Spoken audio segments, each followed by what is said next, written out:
Hello everyone, so I'll be reviewing a non-fiction book titled Little Gypsy by Roxy Freeman. So from the title itself, this book tells a story about Roxy Freeman, who has been traveling around Ireland and England in her strong wagon with her parents, Dixie and Dave, and also her 5 siblings, Ronin, Purdy, Dizzy, Wanda, and Zeta. She was not educated, nor did her other siblings. She spent all of her life traveling in Germany wagons, milking goats, and switching from one part-time job to another. But never once did she complain about her tiredness. For her, life was perfect as it was. But Roxy's perfect life was turned upside down when Dick's old friend, Tony Bird, who was known as Uncle Tony, practically lived with them when Roxy was 10 years old. By her mother's order, she always served tea in Uncle Tony's camper van. And every time she did, Uncle Tony would lock the door and begin to undress and sexually touch Roxy, or do even worse. I mean, she could have stopped it by telling her parents about it, but she didn't because she was too innocent at the time and was afraid that their family would fall apart because of this. Or she could have reported it to the police right away, but the police were then mistrusted by the family because the police always told them to leave the area, and once the police trapped their vehicles in the middle of busy streets. Or she could have stayed away from him by not going to his bedroom to serve tea. But if she didn't, he would get pretty in, or worse, start on little Wanda and Zeta. He did the same thing to the 8-year-old's Penny too, several times, and that's why Penny turned from an outgoing, bubbly personality to one that was more withdrawn and grumpy. So, in order to protect the people that she loved, she has to give in and go by herself.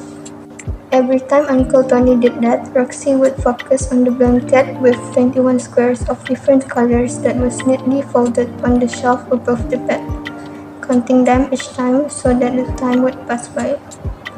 Uncle Tony didn't stay for too long. He kept going back and forth to work. Roxy is a bright person, and though it hurt her, she didn't back down that easily. She developed a passion for dancing at the age of 15 and went for it. She attends a flamenco dance class. Being the smart girl she is, she was able to pick things up as quickly as everyone else. Her dancing skills take her places. At the age of 22, Roxy had a strong will to learn, so she went to college and decided to go to university after. And of course, she did well academically. The secrets about Uncle Tony, which she had endured for years, came into the knowledge of her parents when Penny boyfriends revealed them. She received a call from her parents saying sorry for not protecting her. Memory flashback of abuse that has been going on for about 3 years. Roxy appeared to be a bright person on the outside, but little did anyone know that she was suffering from anxiety and panic attacks whenever she thought about it. And she even considered suicide as an easy way out of reality, but luckily she didn't. After her parents knew about it, Roxy somehow went to the police station to make a report about Tony, even though it had happened over years ago. Tony was brought into the questioning after one of the cops offered to assist her. Long story short, the court found the 60-year-old Uncle Tony guilty. She felt a sigh of relief out of her chest, and after that, she spent the rest of her life living life to the fullest with her loved ones, her family.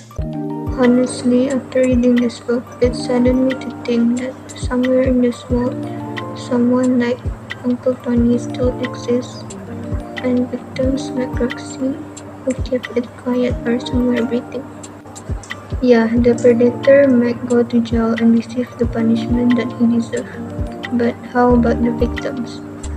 Those traumatic experiences will stay in their minds forever, even when they try so hard to forget about them. This book is a good example of how traumatic experience can have a bad impact on a person, only if they let it be. Because after all, you can still be a wonderful and successful person like Roxy if you surround yourself with good people and have a positive mindset. Don't let the bad memories ruin you completely. I guess that's all from me for this book review. Thanks for watching.